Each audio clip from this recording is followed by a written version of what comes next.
You know that liberal scholars in the Jesus Seminar are attacking traditional Christian beliefs about Jesus.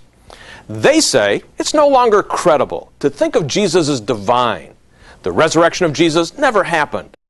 The New Testament books, they do not present a historical record of Jesus, but only a witness to early Christian beliefs. But contrary to what the Jesus Seminar says, there's a massive amount of historical information inside and outside of the New Testament that confirms traditional Christian beliefs. Well, my guest today is philosopher Dr. Gary Habermas, who himself was a skeptic. But in working on his PhD at Michigan State University, he came to realize that there is historical evidence about Jesus that he couldn't ignore. I want you to listen. In last week's program, we mentioned the creedal material that Paul presents in 1 Corinthians 15.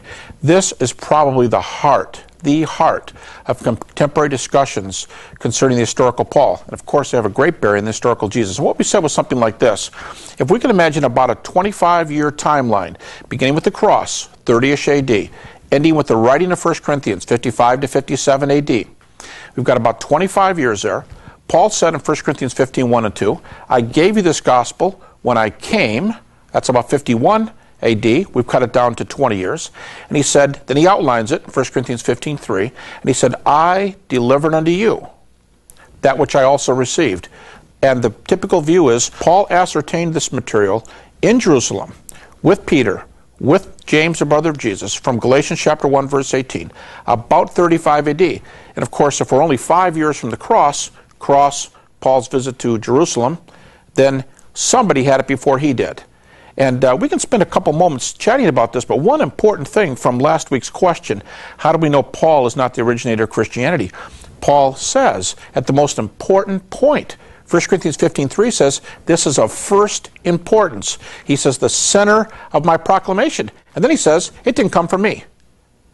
As of first importance, the center of my proclamation, I gave you what I received.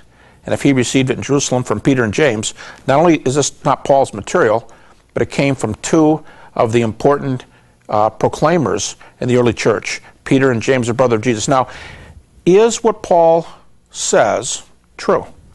Does it line up with the facts? Well, when you take a look at 1 Corinthians 15:3, we find out that it does. And if there's any conclusion that's virtually unanimous in New Testament scholarship, it's this: that creedal statement, that the tradition that Paul's passing on, the confession, if you will, that Paul is passing on, the catechism, that Paul said he received from somebody else, it begins in verse 3, and it goes down, some think as far as verse 5, some think as far as verse 7. But here's the point.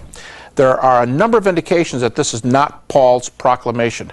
There are a number of indications of exactly what he says. This is why we take Paul at face value. He got it from somebody else. How do you know?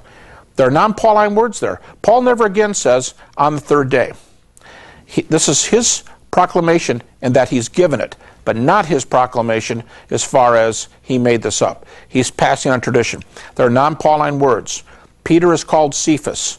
And Joachim Jeremias, the German New Testament scholar, argued that there's perhaps an Aramaic original here, which means it really predates Paul.